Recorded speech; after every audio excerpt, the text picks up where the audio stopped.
What's up mga kasaka? Kumusta kayong lahat ngayong panahon na tag-init mga kasaka? Kaya naman ngayong araw mga kasaka ay nagbayanihan muna dito sa paggawa ng balon mga kasaka. Gawa ng hindi maayos yung pag-igib natin mga kasaka. At ito nga inayos mga kasaka, nilagyan ng mga kustanera yung mga sobra sa paggawa ng tabla ng mga nilagari mga kasaka. Ito yung ginamit dito sa balon mga kasaka ngayong araw. Kaya naman mga kasaka, nilagyan ng mga kustanera para pangharang, dahil pag dumating na yung magkaroon na ng pang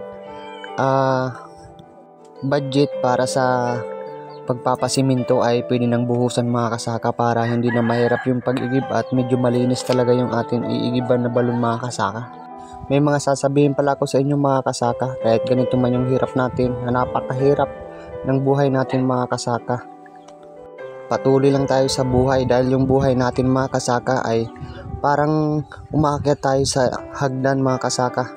Sa una, hahakbang tayo sa unang step hanggang sa makarating tayo doon sa tuktok.